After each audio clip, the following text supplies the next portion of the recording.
certainly it's an honor to be considered by those others on the committee to be the chair of the committee representing the Pioneer Football League.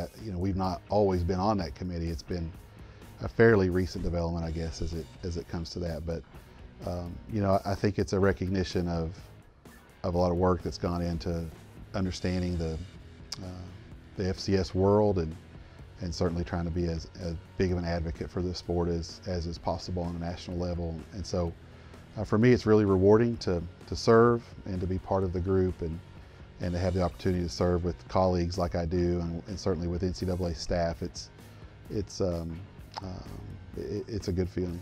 Well, I would agree that FCS football is a really high level sport. It is critically important to 125 campuses that sponsor it, and there's not only a significant financial investment, but a cultural investment and a facility investment, all of the things that you would consider as to why football is important on college campuses. It is, and so the FCS certainly has made the most of their scholarship opportunities. There are great coaches and student athletes that are part of the subdivision, and I think it's indicative if you watch the sport on a regular basis that you've seen it continue to improve every year.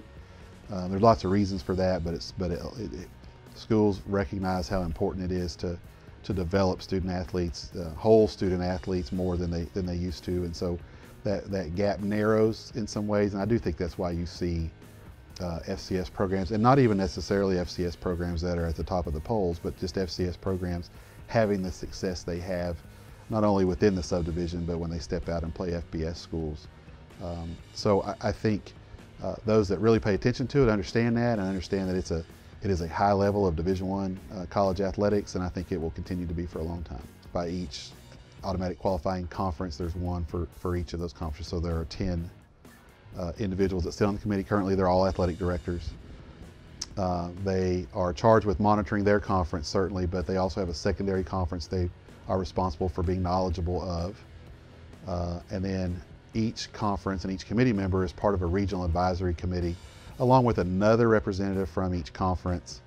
We talk about teams within our region. And so that's how the data begins to, is sort of on the front end, how it gets separated out. So the regional advisory committees are really important. Once that discussion happens and then those votes are taken weekly, the committee is able to view that information, and so they have a better idea of teams that may be outside their region, what those that are inside that region are paying attention to, and who those teams are, or how well they're regarded at least. And then the committee just talks about any number of factors that would necessarily place a team above another one, but there are all kinds of comparative data points that we have to look at, but the Regional Advisory Committee is the place that starts. So that happens on a weekly basis. That begins in mid-October. The Regional Advisory Committees are a little bit earlier than that, but the national calls begin in mid-October. And then, so we're evaluating teams all the way through the course of the year. We're watching games and doing lots of things to be sure that we're prepared. The other piece that happens is that we have to manage the championship. So there are NCAA staff members that are tasked with that, but they're not on those campuses when these events are going on. So all of us have a bit of training to do that. We represent the NCAA while we're on those campuses and running these events. And it's not our event to run, so to speak. It's just like if any event we would host at Morehead State, that Morehead State staff runs that event, but there's an athletic director representing the committee on that campus, and there's a checklist of things that we go through, and then it all culminates in Frisco, Texas for the national championship. So our charge is to administer the championship. Part of that is the evaluation of teams and the placement in a bracket, following some principles that have to meet all kinds of criteria.